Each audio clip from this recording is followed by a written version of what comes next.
സുഹൃത്തിനെയും ബന്ധുക്കളെയും കണ്ണടച്ച് വിശ്വസിച്ചതിന്റെ ദുരന്തമാണ് രണ്ടു മക്കളെയും നഷ്ടപ്പെടാൻ കാരണമായതെന്ന് വാളയാറിൽ മരിച്ച പെൺകുട്ടികളുടെ അമ്മയും അച്ഛനും. വിശ്വസിച്ചവർ മക്കളെ ലൈംഗിക പീഡനത്തിന് ഇരയാക്കിയത് ഞെട്ടലുണ്ടാക്കി.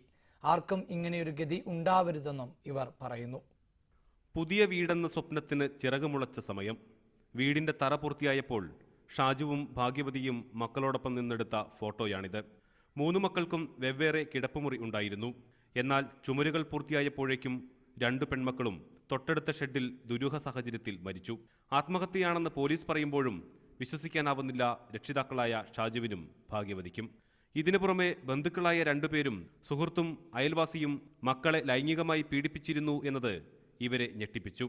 ഇന്നത്തെ കാലത്ത് ആരെയും വിശ്വസിക്കാൻ പാടില്ല എന്നതാണ് ജീവിതം തന്ന വലിയ പാഠമെന്ന് അമ്മ പറയുന്നു. ഒരിക്കലും വിശ്വസിക്കാൻ കഴിയില്ല.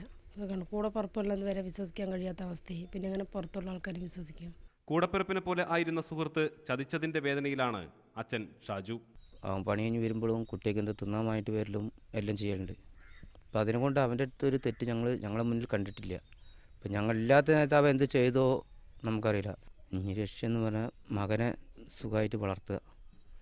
അവനെ ഇവിടെ എന്തായാലും നിർത്തൂല, ഏത് ഹോസ്റ്റലിൽ കൊണ്ടുവിടണം. പെൺകുട്ടികളുടെ മരണത്തോടെ ഏറെക്കുറെ ഒറ്റപ്പെട്ട അവസ്ഥയിലാണ് ഈ കുടുംബം. പലരും കുത്തുവാക്കുകൾ കൊണ്ട് വേദനിപ്പിക്കുന്നു. ഇനി മകനായി ജീവിക്കുക എന്നതാണ് ലക്ഷ്യം. പെൺമക്കളുടെ മരണത്തിന് കാരണക്കാരായവർക്ക് തക്കതായ ശിക്ഷ കിട്ടുമെന്ന പ്രതീക്ഷയിലാണ് ഇവർ. ന്യൂസ് 18 പാലക്കാട്.